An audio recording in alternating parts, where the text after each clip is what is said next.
नमस्कार दोस्तों। और प्रो मीडिया में आपका स्वागत है। मेरा नाम मोहन है। आज हम बात करेंगे इंडिया और पाकिस्तान के मैच के बारे में जो कि दुबई में खेला गया है। चलो आगे बढ़ते हैं। भारत और पाकिस्तान के बीच होने वाले मैच हमेशा सिर्फ खेल नहीं रहते, बल्कि भावनाओं और राजनीति से भी जुड़े जाते हैं। 14 सितंबर को दुबई में खेले गए एशिया कप मुकाबले ने यह दिखाया कि भारत ने पाकिस्तान को 7 विकेट से हराया। लेकिन असली जीत असली चर्चा जीत या हार की नहीं रही है। विवाद इस बात को लेकर खड़ा हुआ कि भारतीय खिलाड़ियों ने पाकिस्तानी खिलाड़ियों से हाथ नहीं मिलाया। यह कदम केवल खेल का हिस्सा नहीं था, बल्कि एक गहरा संदेश था कि आतंकवाद और दोस्ती एक साथ नहीं चल सकते। इस घटना ने दर्शकों और मीडिया और क्रिकेट बोर्ड के बीच बहस छेड़ दी। किसी ने इस खेल की परंपरा के खिलाफ बताया, तो किसी ने इसे शहीदों को सच्ची श्रद्धांजलि माना। भारत पाकिस्तान एशिया कप विवाद पूरी कहानी। चलो जानते हैं क्या कहानी है, क्या हुआ इस मैटर में, आगे चल के बात करते हैं। मैच और विवाद की शुरुआत कैसे होती है। 14 सितंबर को दुबई में एशिया कप का हाई प्रोफाइल मैच खेला गया। पाकिस्तान ने टॉस जीतकर पहले बल्लेबाजी चुनी, लेकिन भारतीय गेंदबाजों के सामने उनकी एक नहीं चली। पूरी टीम 20 ओवर में सिर्फ 127 रन ही बना सकी और 9 विकेट गिर गई। भारत ने लक्ष्य का पीछा बेहद आसानी से किया और मात्र 15 ओवर में 3 विकेट खोकर मैच 7 विकेट से जीत लिया। लेकिन इस मैच की चर्चा ना तो रन और विकेट की वजह से है और न ही जीत हार की वजह से है। विवाद की असली वजह बनी भारतीय खिलाड़ियों का पाकिस्तानी खिलाड़ियों से हाथ नहीं मिलाना। क्यों नहीं मिला हाथ? चलो बात करते हैं इसके बारे में, क्यों नहीं मिला हाथ।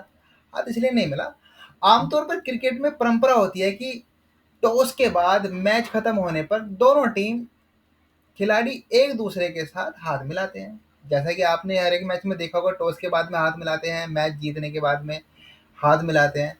लेकिन इस बार भारत ने यह परंपरा तोड़ दी। न टॉस के बाद और न ही मैच खत्म होने के बाद भारतीय खिलाड़ियों ने पाकिस्तानी खिलाड़ियों से हाथ नहीं मिलाया। यह कोई अचानक लिया गया फैसला नहीं था, बल्कि पहले से तय था। भारत के कप्तान सूर्य कुमार ने साफ कहा, यह जीत और हमारा यह कदम पहलगाम आतंकी हमले के शहीदों और पीड़ित परिवारों को समर्पित है। यानी यह हैंडशेक न करना एक तरह का संदेश था कि भारत आतंकवाद को नजरअंदाज कर खेल में दोस्ती का दिखावा नहीं करेगा। पाकिस्तान की प्रतिक्रिया पाकिस्तान की प्रतिक्रिया क्या रही। पाकिस्तानी क्रिकेट बोर्ड और खिलाड़ियों को यह बात बेहद नागवार गुजरी। उन्होंने कहा कि खेल और राजनीति को अलग रखना चाहिए। शाहिद अफरीदी जैसे पूर्व खिलाड़ियों ने यह बयान दिया कि भारत असल में मानसिक रूप से हार गया है, इसलिए हाथ मिलाने से बच रहा है। पाकिस्तानी क्रिकेट बोर्ड पीसीबी ने तो यहां तक शिकायत दर्ज कर दी कि रेफरी ने भारतीय खिलाड़ियों को हाथ में मिलाने की सलाह दी है। पाकिस्तान को यह सब उनकी बेइज्जती सा लगा। उन्होंने आईसीसी से सख्त कार्रवाई की मांग की। अब आईसीसी ने क्या बताया, आईसीसी ने इसके बारे में बोला। आईसीसी ने पाकिस्तान की शिकायत खारिज कर दी। उन्होंने कहा कि हैंडशेक कोई नियम नहीं है, यह तो एक शिष्टाचार है।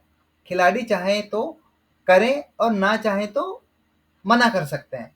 इसका मतलब साफ था कि भारत ने नियम नहीं तोड़ा और रेफरी पर कोई कार्रवाई नहीं होगी। आईसीसी का यह जवाब पाकिस्तान के लिए किसी झटके से कम नहीं था। अब भारत में क्या बहस चल रही है। मैच से पहले ही भारत में बहस छिड़ी हुई थी। पहलगाम आतंकी हमले के बाद जनता का गुस्सा पाकिस्तान पर बहुत ज्यादा था। कई परिवार और लोग चाहते थे कि भारत पाकिस्तान के खिलाफ मैच खेले ही ना। सोशल मीडिया पर लगातार ट्रेंड चला, पाकिस्तान के साथ क्रिकेट बंद करो। लेकिन सरकार और बीसीसीआई का कहना था कि यह अंतर्राष्ट्रीय टूर्नामेंट है, भारत अगर इसमें नहीं खेलेगा तो उसका नुकसान होगा और पाकिस्तान इसका फायदा उठाएगा। बाइकआउट और असर। हालांकि मैच हुआ, लेकिन भारतीय दर्शकों का बड़ा हिस्सा इससे दूर रहा। यहाँ तक कि मैं खुद इस मैच से बहुत दूर है, मैंने भी ये मैच नहीं देखा। टीवी व्यूअरशिप और विज्ञापन से होने वाली कमाई करीबन 15 से 20% तक घट गई। स्टेडियम में भी कई सीटें खाली दिखी, लेकिन ध्यान देने वाली बात यह है कि टिकट पहले ही बिक चुके थे। यानी लोग पैसा तो खर्च कर चुके थे, लेकिन देखने नहीं आए, सीट खाली पड़ी रही। यह भारतीय दर्शकों का प्रतीकात्मक विरोध था। असली मुद्दा पैसा है। भारत पाकिस्तान का हर मैच करोड़ों का खेल होता है, ये सबको पता है। जब जब पाकिस्तान इंडिया का मैच होता है तो बहुत ज़्यादा इसके अंदर टीआरपी इसकी होती है, ब्रॉडकास्टिंग और विज्ञापनों से सबसे ज़्यादा कमाई होती है। रिपोर्ट के मुताबिक पाकिस्तान को सिर्फ एक मैच से करीब 5 करोड़ रुपए का लाभ हुआ है। इस वजह से बीसीसीआई और पीसीबी दोनों कभी ऐसे मैचों से आसानी से पीछे नहीं हटते, क्योंकि यह पैसा और मार्केटिंग दांव पर लगे होते हैं। चलो, निष्कर्ष क्या निकलता है? भारत ने मैदान में दमदार जीत दर्ज की और हाथ ने मिलाकर एक सख्त संदेश भी दिया। आतंकवाद और दोस्ती साथ साथ नहीं चल सकते। पाकिस्तान ने खूब शोर मचाया, लेकिन आईसीसी ने भारत के फैसले को सही माना और उनकी शिकायत को नकार दिया। इस पूरे विवाद से हमें यह समझना चाहिए, क्रिकेट को केवल खेल की तरह देखना चाहिए। असली लड़ाई मैदान पर नहीं, बल्कि आतंकवाद के खिलाफ है। और सबसे बड़ी बात, सरकार और क्रिकेट बोर्ड पैसा देखते हैं, भावनाएं नहीं। तो दोस्तों, आज के लिए मैं इस न्यूज़ के बारे में सिर्फ इतना ही बताना चाहूँगा और जानना चाहूँगा कि आपको इस न्यूज़ के बारे में आप क्या कहना चाहते हैं, आपकी क्या आपकी पर्सनल राय है। आप मुझे कमेंट में ज़रूर बताएं, ताकि मैं इस न्यूज़ में और कुछ बेहतर कर सकूं। लेकिन मैं फिर भी यही कहना चाहूँगा कि देश से बड़ा कुछ नहीं है, देश सर्वोपरि है। ठीक है, अगर हमारे देशवासियों के साथ में आतंकवाद जैसी कुछ घटनाएं हो रही हैं, तो हमें ऐसे खेल जैसी चीज़ों को नहीं करना चाहिए था। मैं भी इस चीज़ से बहुत ज़्यादा दुखी हूँ। लेकिन आप फिर भी अपनी राय कमेंट में आकर मुझे ज़रूर बताएं, क्योंकि मैंने भी ये मैच नहीं देखा और ये न्यूज़ मुझको आज लेकर इसलिए ही आना पड़ा, क्योंकि ये बहुत ज़्यादा ज़रूरी हो चुका था।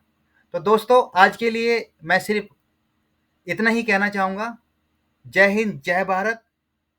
अच्छी अच्छी न्यूज़ देखने के लिए, इसी प्रकार की न्यूज़ देखने के लिए, न्यूज़ एनालिस्ट देखने के लिए आप मेरे चैनल पर बने रहें। सब्सक्राइब कीजिए, लाइक कीजिए।